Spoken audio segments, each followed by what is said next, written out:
अस्सलाम वालेकुम and welcome to the world of biology.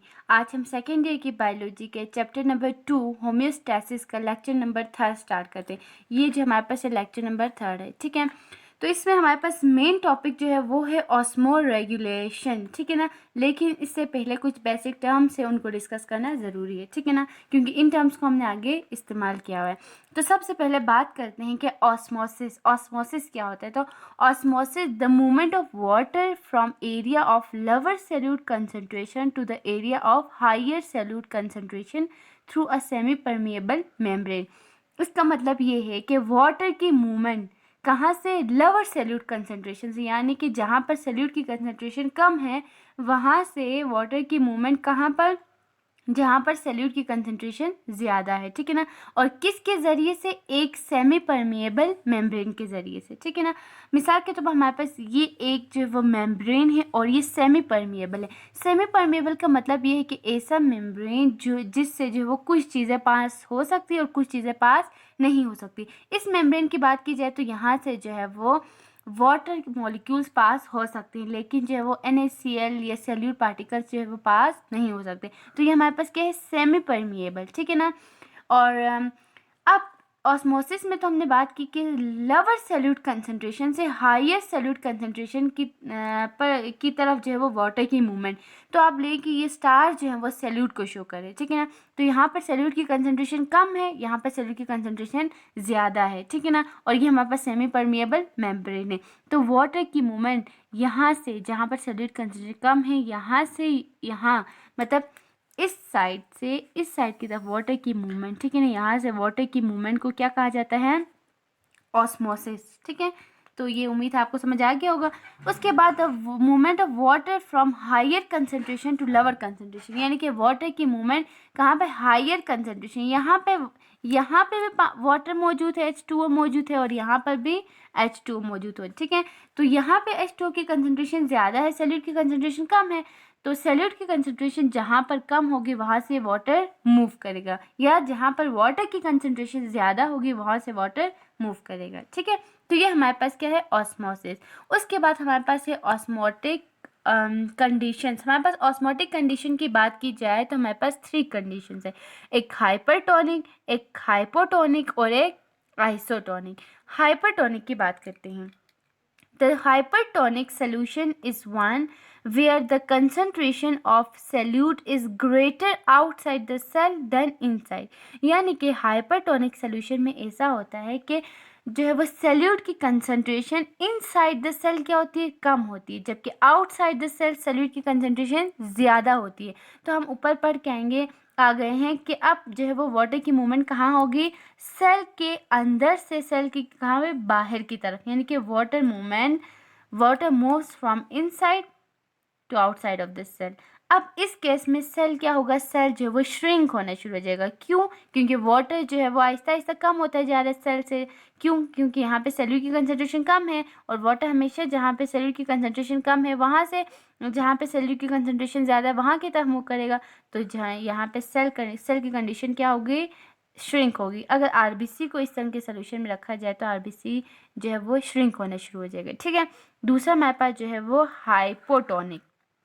Hypotonic क्या है, the hypotonic solution is one where the concentration of solute is greater inside the cell. जहाँ पर salute की concentration cell के अंदर जो है वो ज़्यादा है देन आउटसाइड के निस्बत। यहाँ पे आप देख सकते हैं, जैसे मैंने कहा आपको कि स्टार जो है वो सैल्यूट को शो कर रहे हैं, ठीक है ना। तो वाटर जो है वो यहाँ पे भी मौजूद है और वाटर यहाँ पर भी मौजूद है, ठीक है। तो वाटर की मूवमेंट क्या होगी, जहाँ पर कम है वहाँ से अंदर ज़्यादा की तरफ। यहाँ पे सैल्यूट की पार्टिकल्स कम है तो वाटर क्या करेगा, यहाँ बाहर से अंदर की तरफ मूव करेगा। अब सोचने वाली बात है कि जब सेल में बहुत ज़्यादा वाटर आ जाएगा बाहर से अंदर की तरफ तो सेल क्या होगा, स्वेल होगा, ठीक है। इस केस में सेल आरबीसी को इस केस में रखा जाए तो आरबीसी का जो वो साइज जो वो स्वेल होगा, जबकि हाइपरटोनिक में जो वो श्रिंक होना शुरू हो जाएगा, ठीक है। अब नेक्स्ट जो हमारे पास है वो आइसोटोनिक, ठीक है। The isotonic solution is one, isotonic एक ऐसा सोल्यूशन है वेयर कंसंट्रेशन ऑफ सल्यूट की कंसंट्रेशन सेम है inside the cell and outside the cell, यानी कि जितने सल्यूट जो है वो ये सेल के अंदर है, इनसाइड है, जितने सल्यूट पार्टिकल्स सेल के अंदर होंगे उतने ही बाहर होंगे। तो जितने अंदर होंगे उतने ही बाहर होंगे, तो वाटर की मूवमेंट यहाँ पे नहीं होगी, ठीक है, वाटर की मूवमेंट यहाँ पर स्टॉप हो जाएगी, ठीक है। उम्मीद है आपको यहाँ तक समझ आ गया होगा। उसके बाद हमारे पास है ऑस्मो रेगुलेशन। तो the maintenance of water and solute concentration in the body के अंदर वाटर और सल्यूट कंसंट्रेशन की मेंटेनेंस को क्या कहा जाता है? Osmo regulation. ऑस्मो मतलब वाटर एंड सल्यूट, ठीक है। तो वो बॉडी के अंदर वाटर की कंसंट्रेशन और सल्यूट की कंसंट्रेशन को मेंटेन रखना ऑस्मो रेगुलेशन कहलाता है, ठीक है। उसके बाद हमारे पास है ऑस्मो रेगुलेटर्स और ऑस्मो कन्फर्मर्स। पहले बात करते हैं ऑस्मो रेगुलेटर्स क्या होते हैं। ऑस्मो रेगुलेटर्स में वो एनिमल शामिल होते हैं जो अपने इंटरनल कंडीशन को मेंटेन रख सकते हैं, ठीक है ना। आउटसाइड में जो भी हो, लेकिन इंटरनल कंडीशन को मेंटेन जो ऑर्गेनिजम्स रख सकते हैं उन्हें ऑस्मो रेगुलेटर्स कहा जाता है, ठीक है ना। और इसमें हमारे पास जो एग्जाम्पल है वो है फ्रेश वाटर एनिमल्स, ठीक है ना। और इसके अलावा मेरीन वर्टिब्रे तो आप जानते हैं, ठीक है। तो फ्रेश वाटर एनिमल्स जो है और मेरीन वर्टिब्रे जो हमारे पास ऑस्मो रेगुलेटर्स हैं। और इसके अलावा जो मतलब यही है कि ये रेगुलेट करते हैं H2O वाटर की कंसंट्रेशन और साल्ट की कंसंट्रेशन को किसके ज़रिए से? ऑस्मोसिस के ज़रिए से, ठीक है ना। और इस तरह के एनिमल्स की बात की जाए तो ये एनिमल जो थे सच एनिमल्स आर हाइपोटोनिक और हाइपरटोनिक टू देयर इन्वायरमेंट, ठीक है। इस तरह के एनिमल क्या हैं? दे आर हाइपोटोनिक और हाइपरटोनिक टू देयर इन्वायरमेंट, ठीक है। ये ऑस्मो रेगुलेटर्स का था। अब इसी तरह ऑस्मो कन्फॉर्मर्स जो है वो ऐसे एनिमल्स है जो अपने इंटरनल कंडीशन को मेंटेन नहीं रखते थे, ठीक है। वो अपने ऑस्मोटिक कंसंट्रेशन को जो है वो बॉडी के ऑस्मोटिक कंडीशन को चेंज करते हैं, जो है वो सराउंडिंग के हिसाब से अपने जो है वो इंटरनल कंडीशन को चेंज करते हैं। और इस तरह के ऑर्गेनिज्म जो होते हैं वो आइसोटोनिक होते हैं उनके एक्सटर्नल इन्वायरमेंट से, ठीक है। These organisms are isotonic to their environment.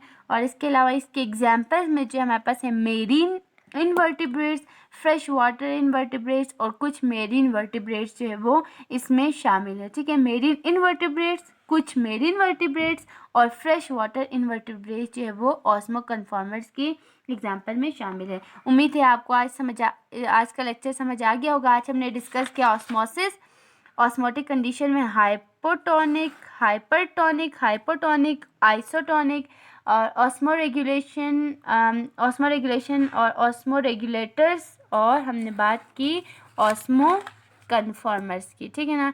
तो कल हम शुरू करेंगे osmo regulatory adoption in plants and animals. तो ये हम जो है वो नेक्स्ट लेक्चर में डिस्कस करेंगे। उम्मीद है आपको समझ आ गया होगा। Thank you so much.